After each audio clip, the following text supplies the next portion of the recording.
It's unfortunate what has happened. I think what happened with the ANA last year, for reasons that I really don't understand to this day.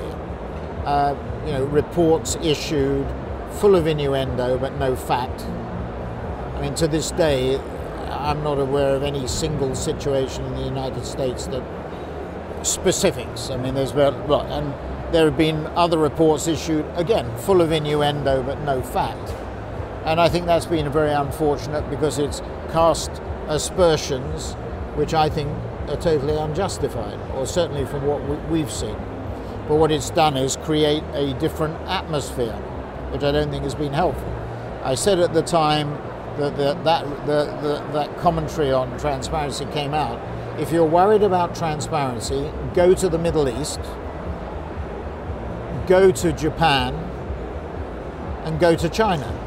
What do we see? Well, not very much has been done in the Middle East, except people examine the entrails. In Japan, we saw a very high-profile situation. Doesn't matter about the specifics. You know full well what it was. Within about a couple of months of the ANA report being filed. Very high-profile about an agency, clients, and overcharging.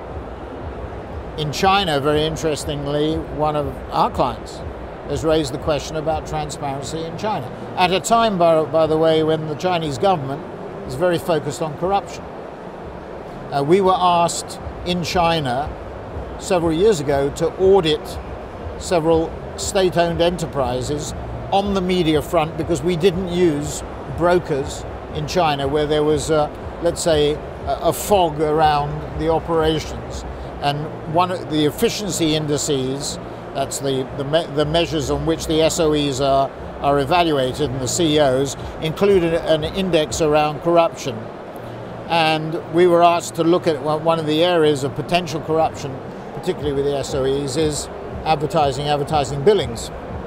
And we were asked to audit, and did do one or two audits of state-owned enterprises in relation to billings. So I think that transparency issue is less, I'll use the word appropriate, but it's certainly less important, of relatively minor importance in the US market where there is no rebates, and relatively more important in markets like Japan, where I think it's true to say we're still total opacity, forget about digital, total opacity on what the price of a TV spot is, and it's unknown as to what many of our clients know, totally unknown as to what they're paying for those spots. In China, there's again, opacity in relation to the supply chain. So there are issues to be dealt with, but they're not issues to be dealt with in America. So I'm still, to this day, a little bit unsure as to why it cropped up. There's the other areas of production, where also aspersions are being cast. Very interestingly, if you said to me, Andy, what are the three things, or what are the things that I've seen over the last year that have most impressed me from a differentiation point of view? The first would be the combination of media and data, which we're sort of talking about here, and the bringing together, so in our case of Group M, which is about 25% of our business, and Kantar, which is about 25%, half of our business. Secondly, the growing importance of digital AOR, if you like. So our digital agencies going into clients through the digital door and then expanding above the line.